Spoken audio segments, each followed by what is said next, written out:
اللهم صل على سيدنا ونبينا وشفيعنا وحبيبنا ومولانا محمد صلى الله عليه وعلى آله وصحبه وبارك وسلم। সকল প্রশংসা আল্লাহ পাক রব্বুল আলামিনের জন্য জ্ঞাপন করছি, যিনি আমাদেরকে আল্লাহ তাআলা হেদায়েত দান করেছেন, কোরআন এর মতো নিয়ামত আমাদেরকে দান করেছেন। আমাদেরকে আল্লাহ তাআলা রমজানের পূর্ব মাস শাবান মাসে আমাদেরকে উপনীত করেছেন। আমরা সকলেই জানি আজকে শাবানের প্রথম তারিখ। আজকে শাবানের প্রথম তারিখ। রজব মাসে শাবান শুরু হয়ে গেছে, অর্থাৎ আমাদের সামনে আর মাত্র একটি মাস রয়েছে রমজান পর্যন্ত পৌঁছার জন্য। তো শাবান মাস শুরু। শাবান মাসের অনেক ফজিলত এবং গুরুত্ব শরীয়তে রয়েছে, আমরা এটা জানি। বিশেষ করে শাবান মাসের আমল বৃদ্ধি করতে হবে, আমাদের গুনাহ থেকে বাঁচতে হবে, এবং পাশাপাশি নফল রোজা আমাদের বেশি বেশি করে আদায় করতে হবে। কেননা এই শাবান মাস এটি এমন একটি মাস, যেই মাসে আল্লাহর বান্দাদের আমল আল্লাহ তাআলার কাছে তোলা হয়। সারা বছরের আমল আল্লাহ পাক রব্বুল আলামিনের কাছে উত্তোলন করা হয় এই শাবান মাসে। অর্থাৎ একবার আল্লাহ রাসূল সাল্লাল্লাহু আলাইহি ওয়াসাল্লাম এই শাবান মাসে রোজা রাখতেন বেশি, এটা আমরা জানি। গত সপ্তাহে আলোচনা করেছিলাম যে আয়েশা সিদ্দিকা রাদিয়াল্লাহু তাআলা আনহা থেকে হাদিস, তিনি বলেন যে আমি আল্লাহ রাসূলকে রমজানের পর সবচেয়ে বেশি রোজা রাখতে দেখেছি শাবান মাসে। শাবান মাসের মতো রোজা কোনো মাসে তিনি রাখতেন না রমজানের পর। এমনি পূর্ণ মাস শুধু রমজান মাসে রাখছেন, এছাড়া মাসের বেশি যতদিন রেখেছেন এই শাবান মাসে রেখেছেন। এখন এক সাহাবী প্রশ্ন, ইয়া রাসূলুল্লাহ, আপনি শাবান মাসে কেন এত বেশি রোজা রাখেন? তখন আল্লাহ রাসূল সাল্লাল্লাহু আলাইহি ওয়াসাল্লাম ইরশাদ করলেন যে এই শাবান মাসে বান্দার আমলগুলো উপর উঠানো হয়। এই শাবান মাসে সারা বছরের আমলগুলো আল্লাহ তাআলার কাছে পৌঁছায়। তাই আমি চাই যে আমার আমলগুলো এমন অবস্থায় আল্লাহ তাআলার কাছে পৌঁছাক যেন আমি রোজা, ওয়ানা সাইম, আমি রোজা অবস্থায় যেন আমার আমলগুলো আল্লাহর কাছে পৌঁছায়। তাহলে এটা বেশি আল্লাহ তাআলার কাছে গ্রহণযোগ্যতা পাবে। এই জন্য, এবং নাসাই শরীফের হাদিস, সিহাসিত্তের হাদিস, নাসাই শরীফের হাদিস রয়েছে, হযরত উসামা ইবনে যায়েদ রাদিয়াল্লাহু তাআলা আনহা থেকে বর্ণিত। তিনি বলেন যে আন উসামা ইবনে যায়েদ রাদিয়াল্লাহু তাআলা আনহু আন্নাহু قال قال رسول الله صلى الله عليه وسلم أن شعبان شهر فيه ترفع الأعمال إلى رب العالمين রাওয়াহু নাসাই। নাসাই শরীফের হাদিস, নবীজি বলেছেন যে শাবান মাস এমন একটি মাস যে মাসে তুরফাউল আ'মাল, সারা বছরের যে আমল রয়েছে এই আমলগুলো শাবান মাসে আল্লাহ তাআলার কাছে উত্তোলন করা হয়। ইলা রাব্বিল আলামিন, সমগ্র বিশ্বের প্রতিপালকের নিকট উত্তোলন করা হয় এই শাবান মাসে। তাহলে এটা নাসাই শরীফের হাদিস, সহিহ হাদিস। এজন্য আমরা এই শাবান মাসে বেশি বেশি রোজা রাখবো। তাহলে আমাদের আমলগুলো যখন উত্তোলন হবে আল্লাহ তাআলার কাছে, রোজা অবস্থায় উত্তোলন হবে, যেমন নবীজির হয়েছিল, নবীজি বলেছেন। তো এই জন্য আমরা বেশি বেশি শাবান মাসে রোজা রাখবো। এখন শাবান মাসের বিশেষ করে এটা কোন দিন, এ ব্যাপারে উলামায়ে কেরামগণ অনেকে বলেছেন যে শাবান মাস সেটা হচ্ছে লাইলাতুন নিসফ মিন শাবান। লাইলাতুন নিসফ মিন শাবানের সেই দিন, অর্থাৎ যেটা আমরা বাংলাতে শবে বরাত বলে থাকি। হ্যাঁ, শবে বরাত বা লাইলাতুল বারাআহ, এই রাত্রিতে এই আমলগুলো উত্তোলন করা হয়। সারা বছরের যে আমলগুলো করা হয়েছে এগুলো এই রাত্রিতে উত্তোলন করা হয়। এটা অধিকাংশ উলামায়ে কেরামগণ বলেছেন। অনেকেই মতানৈক্য পোষণ করেছেন, অনেকে বলেছেন না, এটা কদরের রাত্র, লাইলাতুল কদর, যেটা রমজান মাসে হয়ে থাকে। তো তো যাই হোক, তবে হাদিস দ্বারা অধিকাংশ উলামায়ে কেরামগণ লাইলাতুন নিস মিন শাবানকে এটা তারা নিযুক্ত করেছেন। তো এখন এ হলো শাবান মাসের মোটামুটি ফজিলত। এখন লাইলাতুন নিস মিন শাবান এর ব্যাপারে আমাদের অনেক আলোচনা রয়েছে, আমরা জানি। এজন্য এটার এক সপ্তাহে আলোচনা শেষ হবার নয়। তো আজকে অর্ধেক, আগামী সপ্তাহে ইনশাআল্লাহ আমরা বাকি অর্ধেকটা আমরা আলোচনা শেষ করব লাইলাতুন নিস মিন শাবান সম্পর্কে। আমাদের মোটামুটি একটা ধারণা আসা দরকার, কেননা এই রাত্রি সম্বন্ধে মোটামুটি ভালো অনেক মতানৈক্য রয়েছে। এমনি জনসাধারণের মাঝে তো আছেই, হ্যাঁ, বিভ্রান্তি রয়েছে, ভুল রয়েছে, বেদাত রয়েছে। আবার ওলামায়ে কেরামদের মাঝেও এটার ব্যাপারে ভালো মতানৈক্য রয়েছে। এজন্য আমরা মোটামুটি ভাবে একটা সার সংক্ষেপ একটা আলোচনা আপনাদের সামনে তুলে ধরবো, যেটার মাঝে একটা মীমাংসা উভয় দলের মধ্যে থেকে। সেটা হলো যে লাইলাতুন নিস মিন শাবান, এটা আমরা শবে বরাত বলে থাকি। শবে বরাত, সব মানে হচ্ছে রাত ফার্সি ভাষা, বারাআত অর্থ হলো মুক্তি, মুক্তির রাত, অথবা লাইলাতুল বারাআ।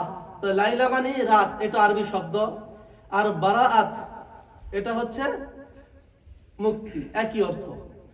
লাইল কামানা রাত है, বারাত কামানা छुटकारा पाना, হ্যাঁ, মুক্তি পাওয়া। এই হলো শাব্দিক অর্থ।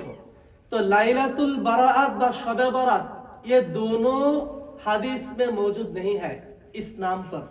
शबे बारात के नाम पे, लाइलत बारात का नाम पे कुरान और हदीस में मौजूद नहीं है। कुरान हदीसे लाइलातुल बारात नामे কোনো শব্দ নেই, শবে বারাত নামে কোনো শব্দ উল্লেখ নেই হাদিসের ভিতরে। হাদিসের ভিতরে কি আছে তাহলে? হাদিসের ভিতরে রয়েছে লাইলাতুন নিস মিন শাবান। লাইলাতুন নিস মিন শাবান নামে হাদিসের মাঝে শব্দ উল্লেখ রয়েছে। হ্যাঁ, তাহলে এই যে বরাত, শবে বরাত বা লাইলাতুল বারাত, এই নামগুলো অনেক পরে এসেছে। এগুলো সাহাবাদের যুগে ছিল না, তাবিঈনদের যুগে ছিল না, অনেক পরবর্তীতে এই নামগুলো প্রকাশ পেয়েছে। মূলত এটা সঠিক এবং শুদ্ধ হাদিস অনুযায়ী নাম হচ্ছে লাইলাতুন নিস মিন শাবান, অর্থাৎ অর্ধ শাবানের রাত্র। শাবান মাসের অর্ধাবধি যে রাত্রটা হয়, 14 দিন দিবাগত রাত্র, যেটা অর্থাৎ বদরের রাত্র, যেটা পূর্ণিমা রাত বলা হয়, সেটা বাংলাতে এটা হলো মাসের, আরবি মাসের 14 তারিখ দিন গিয়ে দিবাগত রাত্র। এটা হচ্ছে লাইলাতুন নিস মিন শাবান, যেটা আমাদের সামনে আসতেছে এই শাবান মাসের। তাহলে এই জন্য এটা আমরা জানলাম তাহলে যে লাইলাতুন নিস মিন শাবান এটা হচ্ছে মূল নাম। এখন এই রাত্রির ফজিলত সম্বন্ধে মোটামুটি ভালো মতানৈক্য রয়েছে। ওলামায়ে কেরাম কেউ বলেছেন এই রাত্রিতে ইবাদত করা, এই রাত্রিকে সওয়াব মনে করা বেদাত। আবার কেউ বলেছেন এই রাত্রিতে সওয়াব ইবাদত করা, এই রাত্রিতে ইবাদত করা খুবই গুরুত্বপূর্ণ এবং খুবই ফজিলতপূর্ণ সুন্নাহ। আবার কেউ মাঝামাঝি ধরনের কথা বলেছেন। এখন কোন একটা শরীয়তের কোন একটা বিষয়কে বেদাত বলা অথবা সওয়াব পূর্ণ মনে করা, এটা নিজের খেয়াল খুশিতে বললে হবে না, বরং কোরআন হাদিস অনুযায়ী বলতে হবে। বেদাত বললো সেটা কোরআন হাদিস অনুযায়ী হয় কিনা বেদাত, সেই ভিত্তিতে বলতে হবে। বা সুন্নাহ বললেও সওয়াব মনে করে বললো হাদিসের ভিত্তিতে বলতে হবে। তাহলে আমরা কোরআন হাদিস এবং সাহাবীদের ইজমা ও কিয়াস আইম্মাদের কথার ভিত্তিতে আমরা ইনশাআল্লাহ সামনে অগ্রসর হই। কোরআনের ভিতরে ব্যাপারে কোনো কথা আছে কিনা? কোরআনের ভিতরে সূরা দুখানে আল্লাহ পাক রব্বুল আলামিন উল্লেখ করেছেন হামিম ওয়াল কিতাবিল মুবিন ইন্না আনজালনাহু ফি লাইলাতিন মুবারাকাতিন ইন্না কুন্না মুনজিরিন। কি বললেন? হামিম ওয়াল কিতাবিল মুবিন, স্পষ্ট কিতাবের কসম, ইন্না আনজালনাহু, আমি কোরআন অবতীর্ণ করেছি, ফি লাইলাতিন মুবারাকাতিন, একটি বরকতময় রাত্রিতে। এটা আল্লাহ পাক বললেন সূরা দুখানে। এখন এখানে লাইলাতুল মুবারাকা বলতে কি উদ্দেশ্য? তো অনেক উলামায়ে কেরামগণ বলেন যে এখানে লাইলাতুল মুবারাকা বলতে উদ্দেশ্য হচ্ছে লাইলাতুল কদর, অর্থাৎ সেই কদরের রাত্র, রমজান মাস। আবার অনেক উলামায়ে কেরামগণ বলেছেন এখানে লাইলাতুল কদর বলতে এখানে লাইলাতুল মুবারাকা, বরকতময় রাত্রি বলতে বোঝানো হয়েছে এই যে লাইলাতুন নিস মিন শাবান, যেটা আমরা শবে বরাত বলতে বুঝি। তো এভাবে তাবিঈনদের মাঝে মতানৈক্য দেখা দিয়েছে।